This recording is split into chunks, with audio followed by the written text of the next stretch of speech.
Have you ever had the experience where you buy a ceremonial grade matcha, but it tastes kind of disgusting? Well, today we'll talk about what is ceremonial grade, what does it mean, and how is it different, and a lot more. Today's going to be a fun short video. Make sure you don't miss it.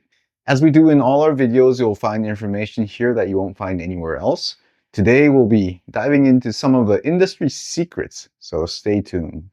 Welcome to the Japanese Tea Pedia. This is Yuki from Tealife. Today we're going to talk about fake ceremonial. So first I'd like to introduce three different types of ceremonial grade matcha from Japan. Okay, so here we go. Excuse me for the clumsy way of doing this. I hope you can see the matchas, but these are the three ceremonial grade matchas that I picked up. And these are, again, all marketed as ceremonial grade. You can see, we'll call this on the right side, we'll call this number 1, number 2, and then number 3. You can kind of tell that number 1, the color is a little bit dull, a little bit yellowish. It's not as vibrant. But you can see the number 2 and number 3, the colors are pretty good, nice and green, very vibrant. So you can kind of tell that there's already a little bit of a possible quality difference again, although the color isn't always the best indicator of quality. Okay. Now what I want to do is I want to taste them one by one and check what the quality of each of these matcha would be, because again, they call themselves ceremonial grade matchas. Okay, let's try that. So this is matcha number 1. Oops. And instead of making the matcha every single time, that'll take a lot of time, I'll just lick the powder and see how it goes. I just take my finger and get some powder.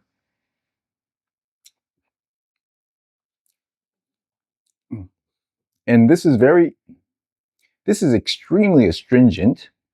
And not only is it astringent, it has a really dull flavor and almost a repelling taste. So this is a really low quality matcha. You never want to drink this directly with water. I would think that even if you drink it with like milk, if you mix it in a latte, you'll still get the astringency, the dull taste, unless you mix it with sugar. So this is a pretty low quality matcha, I would say, despite it saying that it's a ceremonial grade. This is number 2. I'll try this. As I said, it has a much better color profile here.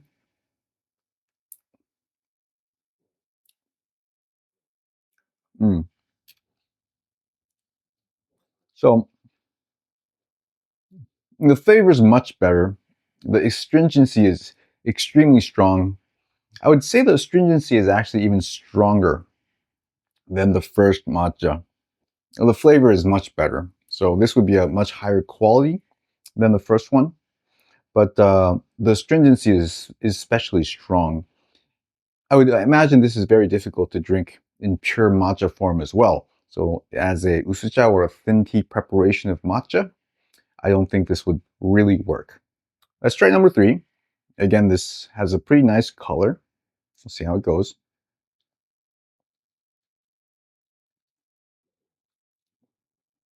Yeah.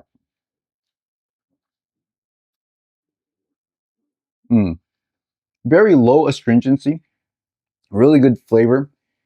So there's a stark difference in the quality for number 3. This is a quality of matcha that you can actually enjoy in a thin tea preparation directly with only water. I can probably eat this matcha powder forever. There is some astringency, but it's really not that strong. Okay, so we just tried these 3 matchas, and we said that these 2 were not as good. This was pretty good. So what's the difference here? Again, these are all ceremonial grade matchas, and these are all from Japan. Actually, the first 2 are Singaporean brands. These are local brands. The third one is a Japanese brand. This is, however, an entry-level ceremonial grade matcha from a less known brand in Japan. So if you can imagine all the different types of ceremonial grade matchas in Japan, this would probably be one of the lower qualities of ceremonial grade matchas. So what is this difference? Why is it so different? The ones from Japan is a much higher quality, even if it's in the lower tier of that ceremonial grades. And the local brands, the quality seems to be a lot less. So what's going on? The fact of the matter is that there's no clear guideline on what ceremonial grade is. And as a result, there's a huge difference between a ceremonial grade matcha in Japan and outside of Japan, including Singapore. But this is not just for Singapore, this is also for other markets as well, like US, Australia, and so on and so forth.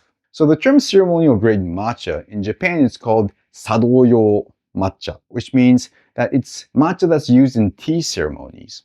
In tea ceremonies, you don't serve lattes. You only serve pure matcha form, only being mixed with water. So the quality of the matcha has to be pretty decent in order to enjoy the matcha itself. Also, the tea ceremony, the concept here is to serve guests nice tea, so you can't be serving low quality tea to these guests either. So even if it's a low quality ceremonial grade matcha in Japan, by definition, it has to meet that standard of ceremonial grade matcha. And that's why for matchas that are marketed as ceremonial grade matcha in Japan, the quality is actually very, very high. On the flip side of this coin is that if you go outside of Japan, what's the percentage of people who are actually drinking ceremonial grade matcha in its pure form and giving it to them to guests? So that doesn't happen very often. The majority of the people who drink matcha outside of Japan drinks in latte form. So they would mix it with milk. They would sometimes even mix it with sugar. I think that's actually quite common. And that's perfectly fine as a way to drink. But what happens is that it really makes it hard to tell the difference in the taste. So actually, you don't really need the ceremonial grade quality in Japan in order for you to have a satisfying cup of latte outside of Japan. And for that reason, several of the local matcha producers, when they create the matcha, they won't set the standard as a Japanese ceremonial grade matcha. They would set the standard more as a quality latte class matcha. And obviously, there's a huge difference in those two. Now, I'm not speaking for all the local brands, obviously. I think different local brands will have different perspectives and different approaches to their quality of the matcha, obviously. However, I will say that this would probably be the majority of the approaches based on my experiences with what I've tried, and it would make economical sense as well. So again, just to re-emphasize when you talk about the quality of ceremonial grades, usually in Japan, the ceremonial grade matcha will be targeted more for pure matcha drinking, so it will inevitably be a higher quality. And then for outside of Japan, usually it would be more targeted for quality latte. So the quality standards will be lower. Hope that makes sense. So the question is this an issue? Is it an issue to drink the ceremonial grade matchas outside of Japan? It kind of depends on how you want to drink the matchas. So if you want to drink as lattes, I think it's perfectly fine to look for the ceremonial grade matchas outside of Japan. If you're looking for pure matcha drinking, meaning if you want to drink with just water, mixing with water, then you might want to look for quality matcha, whether it be the ceremonial grade matchas in Japan, or even if it's a local brand, you want to really look for the top-notch local brands as well. So how do you tell whether it's a actual ceremonial grade matcha or not outside of Japan? Well, that's really hard because again, the packaging doesn't really help. I would say that there's lots of matcha that doesn't say it's ceremonial grade matcha, and in that case, it's usually a much lower quality. So I wouldn't bet on that being a high quality matcha.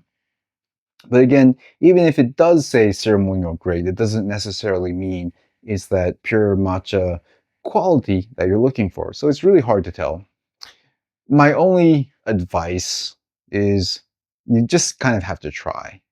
And you have to buy it, you have to try it, you have to drink it with water. And if it's something that you feel that it's nice, then it's probably a ceremonial grade quality. I know that this doesn't really help, but that's one way to go about it. The other option is to come to a reliable tea shop like us, and we can give you guidance for the tea that we carry in terms of what would be a good quality and what would not be. So no silver bullet here, apologies on this, but I hope this is of some guidance for you. So thank you for watching this video again. I hope this was informative. As always, we try to produce information that's hard to get anywhere else. If you like this video, please subscribe so you won't miss any other videos in the future as well. Thank you so much. See you. Bye-bye.